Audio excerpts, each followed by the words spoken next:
Hello guys, welcome back again. दोस्तों, मेरी और मेरी टीम की ओर से आप सभी को हैप्पी दिवाली। खूब मजे लीजिए, खूब मिठाइयाँ खाइए और दबा के बम पटाखे सब फोड़ दो। चलिए दोस्तों, आज के रिव्यू की शुरुआत कर लेते हैं। कई हफ्तों बाद, कई एपिसोड बाद मुझे आज विवियन का जो एक डिसेंट फेस है वो मुझे नज़र आया है। पहले कहीं ना कहीं मैं ये सोच रहा था कि यार विवियन डिसेना तो दिखाई तक नहीं दे रहा है, ये लाडला कैसे बन गया। कहीं ना कहीं मेरे और आपके मन में भी ये सवाल थे कि भाई लाडला तो ठीक है, लेकिन क्या कुर्सी पे बैठे बैठे लाडला का एक टैग लेके बैठे रहना और उसके बाद लास्ट में ट्रॉफी लेके चले जाना, ये कैसा लाडलापन है। कुछ तो करना पड़ेगा।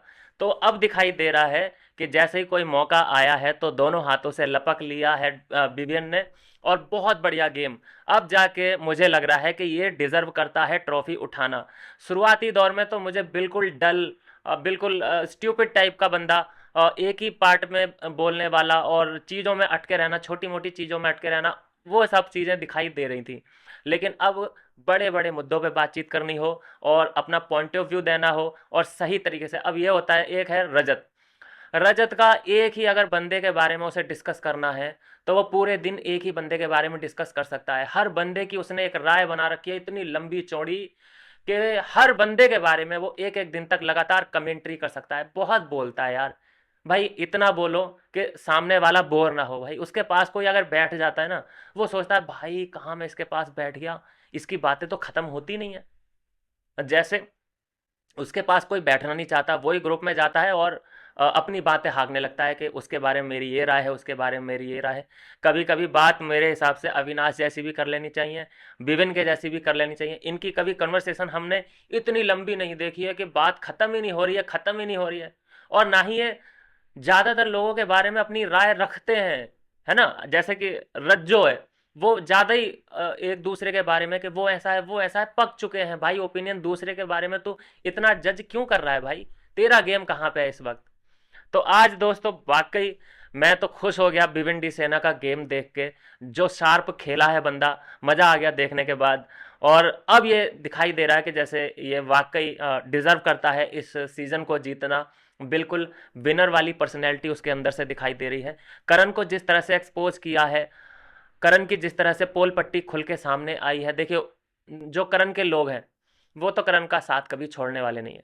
हम सोचें कि अब जो है करण का जो वीक पॉइंट है सबके सामने उजागर हो चुका है, जो इसने विवेन के बारे में बोला और ये जो विवेन के बारे में करता है। अब कहीं ना कहीं लोग इससे कतराएंगे, लेकिन ऐसा नहीं होने वाला। जो इसके साथ लोग खड़े हैं वो इसके साथ ही खड़े रहेंगे। अच्छा, विभिन्न और ये चारों का जो ग्रुप है बहुत स्ट्रांग, दिन ब दिन स्ट्रांग होता जा रहा है। ट्रस्ट इन लोगों में बढ़ता जा रहा है, एक दूसरे के लिए ईमानदारी बढ़ती जा रही है। तीन तो देखो थे ही, तीनों का तो सीन ऐसा है कि अगर एक घर से बाहर जा रहा है और तो दोनों को भी अगर जाना पड़े उसके साथ तो वो कहेंगे ठीक है बिग बॉस हमें भी भेज दो। उनका तो स्ट्रांग बॉन्ड है ही, कोई शक है ही नहीं। लेकिन चौथा विविन का भी नाम जुड़ा है, जिससे कि अब ये बहुत स्ट्रांग ग्रुप बन चुका है। बाकी जो स्ट्रांग अदर कंटेस्टेंट हैं वो एक दूसरे पे शक एक बार को कर सकते हैं। जीभ सूख गई। वो एक बार को एक दूसरे पे वो उनका ईमान डगमगा सकता है, शक कर सकते हैं। लेकिन ये चारों के मन में एक दूसरे के लिए कोई शक वाली बात नहीं है। टाइम गॉड बन चुका है विपिन, और उसके बाद जो अब वो बड़े बड़े मगरमच्छों को निशाने पे लेने वाला है, देखने में बड़ा मजा आएगा। श्रुतिका जो उसकी आवाज़ मुझे बहुत इरिटेट लगती है यार, सॉरी अगर कोई श्रुतिका का फ़ैन है यार, क्या करूँ मैं। आवाज़ इरिटेटिंग है तो है।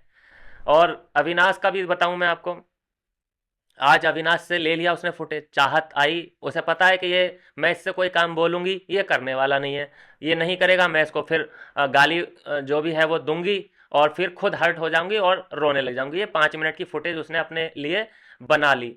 अच्छा, जो एक घर के अंदर है बॉडीगार्ड इन सभी का, जो अपने आप को बदमाश की एक इमेज है वो क्लियर करने गया है, उसी के सामने ये वाकया हुआ। उसी के सामने डांट रही थी, उसी के सामने रोके भागी अपने कमरे में। तो आया क्यों नहीं, फिर से मारने आ जाता ना उसको, अविनाश को। वैसे तो वो बहुत बोल रहा था कि कोई लड़कियों को परेशान नहीं करेगा, खुद करता है तब कुछ नहीं। अगर उसने ठेका लिया है चाहत का तो अभी क्यों नहीं बोला, क्योंकि समझ में आ चुका है कि भाई ये तो हर दूसरे दिन रोती है। हर पहले ये दूसरे दिन भी नहीं, रोज रोती है। तो रोज को दीवार पे चिपकाएगा। अरे यार बदमाश तो है ही, वो चिपकाने वालों में से ही है। तो अभी मुझे दोस्तों सिनेरियो ये बनता दिखाई दे रहा है, जो बड़े मजे की बात है। वाकई दिल रिलैक्स सा हो गया है जब से बिविंडी सेना अब इन लोगों का दोस्त बना है, और जब से वो टाइम गॉड बना है, अब मुझे दिखाई दे रहा है कि गेम बहुत बढ़िया तरीके से चलने वाला है। और जो प्रोमो अब निकल के सामने आया है उसमें कैदी चेंज होने वाले हैं। डिसीजन कौन कौन ले रहा है? डिसीजन लेना है विवियन को, और उसने अपनी एक रखी है सलाहकार, वो है ईशा। ये लोग सोच रहे हैं कि हम श्रुतिका और रजत को अंदर डाल देते हैं। वाह वाह, क्या कॉम्बिनेशन है, मजा आ जाएगा देख के। क्योंकि श्रुतिका की आवाज रजत भी बहुत बोलता है, और श्रुतिका चुप होने का नाम नहीं लेती है। दोनों लोग जब अंदर जाएंगे एक दूसरे के कान खाएंगे, वाह वाह वाह, मजा आ जाएगा। फिर देखते हैं कि इन लोगों के लिए बाहर कौन बैठेगा सोफा लगा के, यहाँ पे पता चलेगा। श्रुतिका को भी ज्यादा कोई पसंद नहीं करता है, और रजत रजत से तो लोग ऐसे भाग रहे हैं कि भाई इससे एक कुछ भी पूछ लो तो इसके पास तो 10 पन्ने हैं बात करने के लिए, क्या ही इससे बात की जाए। क्लियरिटी अब यहाँ से साफ साफ नजर आएगी। और गेम यहाँ से जो बना दिया है बिग बॉस ने कि तुम लोग चुनो कौन कौन अब जाने वाला है जेल के अंदर। भाई देखो, सबसे पहले तो दलाल ने मना कर दिया कि मैं नहीं जाऊंगा जेल, मेरे लिए कोई अपॉर्चुनिटी नहीं है, वो मेरे लिए सजा है। तो अगर ऐसा भी हो कि वो ना जाए, और फिर उसके लिए क्या है सजा का प्रावधान, ये भी तो सुनिश्चित करना पड़ेगा। लेकिन मैं चाहता हूं कि जेल की हवा खिलाई जाए श्रुतिका को भी और रजत को भी। इन दोनों को भी आईना मिलना चाहिए कि अंदर की सिचुएशन क्या होती है। जो तुम बाहर बैठ के तुमने ऐसे हाथ पैर फेंके हैं ना अविनाश के ऊपर, समझ में आ जाएगा सब दाल रोटी का। एक एक्सपोजर और हुआ, एक तो देखो करण को एक्सपोज किया, दूसरा जो रजत को किया था बिग बॉस ने एक्सपोज के देखो भाई ये ऑडियो सुनो और इसमें क्या क्या बोला जा रहा है तुम चारों के बारे में। तो वाकई वो तो पहले दिन से ही जब से उसे आभास हुआ कि यार ये चार लोग बहुत स्ट्रांग हैं, इनसिक्योर तो वो बहुत पहले से ही था। इनसिक्योरिटी इतनी हाई लेवल की थी कि वो तोड़ने की जोड़ने की, वो है एक तरीके का अंदर ना पेजर का काम कर रहा है, इधर का मैसेज उधर, उधर का मैसेज इधर। जैसे कि वो बुलाने भी आया था किसको, ईशा को बुलाने भी आए थे विवेन, कि चलो टाइम गॉड होने के नाते ये मेरा पहला ऑर्डर है कि चलो कन्फेशन रूम में। तो ये बात भी बतानी पड़ी उसको। रजत तुरंत ये सुन के उधर कैदियों को बता रहा है, उधर अपने ग्रुप में बता रहा है कि पहला ऑर्डर दे दिया है इसने। तो यही है चीज़ें जो निकल के सामने आई हैं। गेम बिल्कुल क्लियर, ग्रुप बिल्कुल क्लियर आपस में हो चुका है। प्रोमो एक जो नया दिखाई दे रहा है जो आ चुका है, उसमें श्रुतिका की वाट लगती दिखाई दे रही है, जहाँ पे विवेन धूल निकाले हैं और दिखा रहे हैं कि देखो भैया, इसको हमारी हिंदी भाषा में धूल कहा जाता है।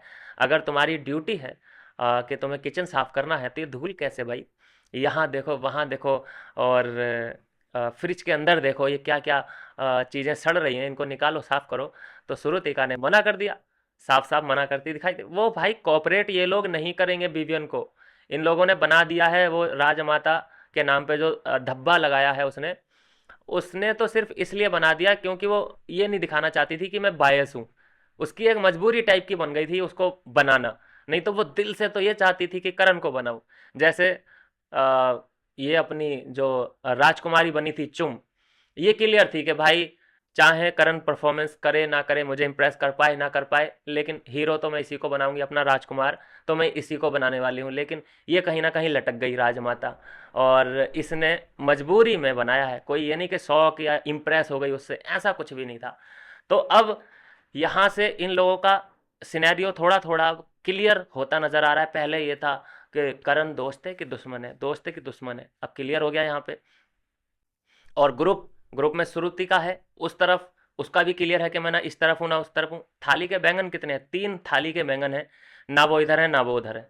हालांकि उधर की तरफ उनकी अट्रैक्शन ज़्यादा है, लेकिन ये चार को भेद पाना इन लोगों के लिए बहुत मुश्किल है। टारगेट ये चार ही हैं, बाकी और कोई नहीं है घर के अंदर, नॉमिनेशन हो चाहे कुछ भी हो। तो अभी मुझे तो यहाँ से बड़ा मज़ा आने वाला है, और यहीं से हम करते हैं इस रिव्यू का अंत। कल से आ, कल मिलूंगा मैं आपको नई वीडियो में नए अपडेट को लेकर।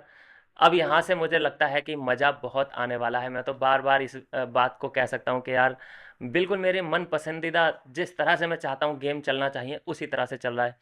तो थैंक यू तो बोलना पड़ेगा भाई बिग बॉस को भी। एक उन्होंने रिकॉर्डिंग सुनाई, उसको एक्सपोज किया रजत को, जो कि वो बहन बहन भाई, ईशा ने तो कभी तुझे भाई बोला ही नहीं था, तूने ये अपनी तरफ से अप्रोच किया था ईशा को कि वो मेरी बहन है, हर तरफ बता रहा है कि वो मेरी बहन है, सॉफ्ट कॉर्नर है, लास्ट तक उसके लिए खड़ा रहूंगा। ये अपनी बात पर नहीं टिक सकता, ये देख लिया है मैंने। तो ये दोस्तों आज के एपिसोड का रिव्यू। मिलता हूँ नेक्स्ट वीडियो में नई अपडेट के साथ।